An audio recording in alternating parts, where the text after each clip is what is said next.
Deputy speaker महोदय, उन्होंने अपनी आँखों के सामने समाज का ढांचा रखा था और वे चाहते थे कि समाज की पुनर्रचना उस नए ढांचे के अनुसार की जाए। अभी हम उस रास्ते पर नहीं चल सके हैं। मैं इस बात को दुख से मगर सच्चाई के साथ मानता हूँ कि समाज का जो रूप गांधी जी ने अपनी आँखों के सामने रखा था, हम उसके मुताबिक नहीं चल रहे हैं। हमारे सामने एक दूसरा ढांचा है और हम उस पर चलने का प्रयत्न कर रहे हैं।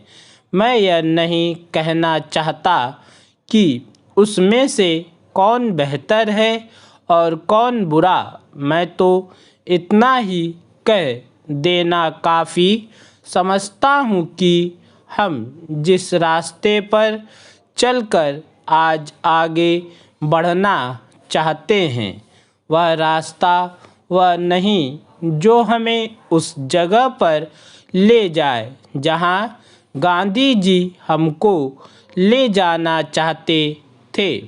हम अगर उसके ठीक विपरीत रास्ते पर नहीं तो कम से कम कुछ अगल बगल या कुछ दूसरी तरफ जो ज़रूर जा रहे हैं। हो सकता है कि हमारी आँखें आहिस्ता आहिस्ता खुलें और फिर हम सीधे रास्ते पर आ जाएं। आज देश में जो रचनात्मक काम हो रहा है, उसकी मैं बड़ी कीमत इसलिए लगाता हूँ कि फिर कभी हम उस रास्ते पर आ सकेंगे। और अगर हमने इस काम को भी छोड़ दिया तो फिर इधर लौटने की कोई उम्मीद नज़र नहीं आती। इसलिए मैं चाहता हूँ कि हम इस रचनात्मक काम को पूरे बल और ताकत के साथ आगे बढ़ाते जाएं। बहुत ज़माना हुआ जब एक अंग्रेज़ यहाँ आया था।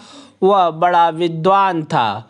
उनकी किताबें अब भी चल रही हैं।